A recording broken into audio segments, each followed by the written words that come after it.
Et salut à tous, c'est Yanis de LFM TV, on se retrouve pour une nouvelle vidéo.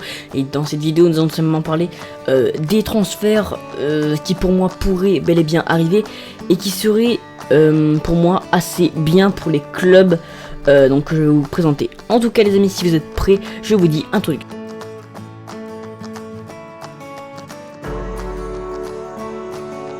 Donc on commence déjà tout de suite avec pour remplacer Sergio Busquets en termes de milieu défensif, car Sergio Busquets n'est plus assez fort pour moi. J'ai pensé tout de suite à Thomas Soucek, donc au FC Barcelone, pour la maudite somme de 30 millions d'euros. Ça fait un peu cher quand on connaît l'argent du FC Barcelone qui n'est plus aussi, ils n'ont plus autant d'argent qu'avant. Donc voilà, ça peut faire un peu cher pour certains, mais j'ai trouvé que c'était quand même une très très bonne solution. Car voilà, Thomas Soucek est quand même un très très bon milieu défensif et il pourrait arranger pourquoi pas la situation du FC Barcelone. J'y crois vraiment beaucoup en Thomas Soucek, le milieu défensif donc de 26 ans.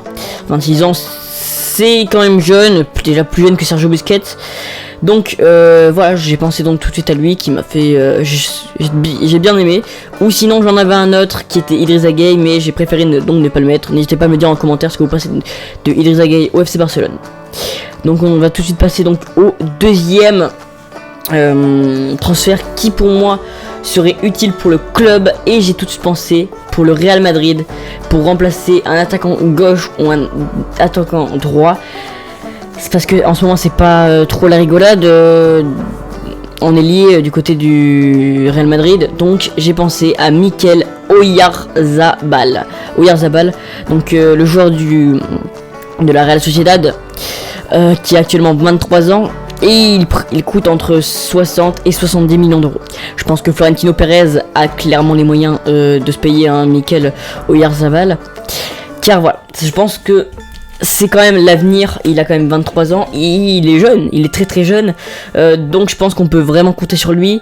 Il pourrait peut-être pas remplacer Cristiano Ronaldo, mais il peut répondre aux attentes de Mikel Oyarzabal du Real Madrid. Mais je pense que avant l'acheter, il faudrait peut-être qu'il passe dans un petit club qui joue la Ligue des Champions, car là la Real Sociedad joue l'Europa League, je crois bien. Donc voilà, pour moi ça serait quand même un très très bon choix de recruter Oyarzabal pour dans les 60-70 millions d'euros à peu près. Voilà, ça peut être un très bon coup pour le Real Madrid et Florentino Pérez, et également pour Zinedine Zidane. Mais il faut lui savoir bien évidemment bien l'utiliser. Donc le troisième transfert qui n'est pas une rumeur, mais qui peut peut-être pour moi se passer, car là je pense que c'est une des plus grosses, je pense que là ça pourrait vraiment aider le club en question. Alors non, tout simplement j'avais pas parlé, excusez-moi. Non, tout simplement parler donc de Clément Lenglet. Préparez-vous bien, à Leipzig. Alors pourquoi Clément Lenglet à Leipzig? Car simplement que Upamecano a quitté donc Leipzig pour rejoindre le Bayern Munich, qui va donc les rejoindre en septembre, en été. Donc pour moi j'ai choisi un petit Clément Lenglet qui n'est plus à 100% avec le FC Barcelone, mais qui pourrait se rebooster avec Leipzig, qui est un club à mon avis fait pour lui, ou pas, parce que c'est vrai que voilà, Leipzig c'est un club, on le sait, qui a une défense un peu pas, il n'y a pas assez d'expérience dans leur défense, si vous voyez ce que je veux dire.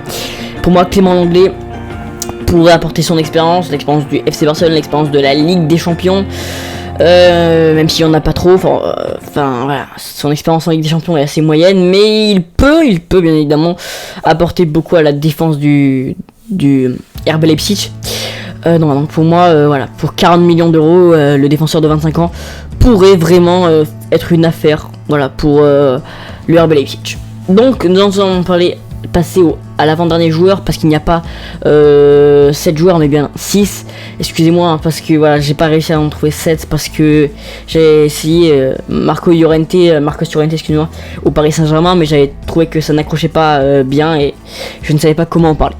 Donc c'est donc notamment pour Liverpool, j'ai choisi Moise Kean en termes de buteur, le buteur de 21 ans qui coûte 30 millions d'euros, actuellement prêté au Paris Saint-Germain. Je pense qu'il pourrait vraiment apporter à ce club de Liverpool, qui pourrait jouer avec un Sadio Mané à gauche, Mohamed Salah à droite, Firmino en milieu offensif, enfin en attaquant quoi, à son poste habituel, et avec un attaquant tel que Moise Kean.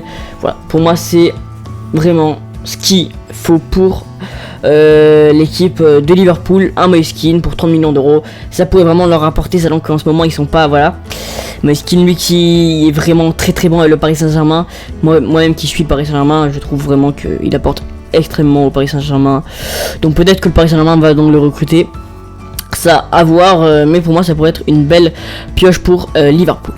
Ensuite, je pense le choix le moins réaliste de cette vidéo, qui à mon avis ne se reproduira jamais, car voilà, je parle bien évidemment de Manuel Neuer au Spurs, à Tottenham.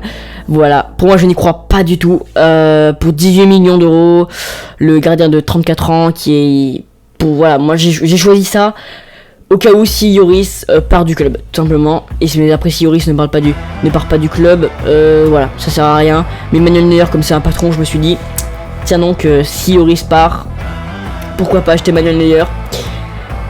Mais après je sais pas si, voilà, normalement je pense que pas que les Spurs pensent à Manuel Neuer, je ne sais pas. Je ne sais vraiment pas.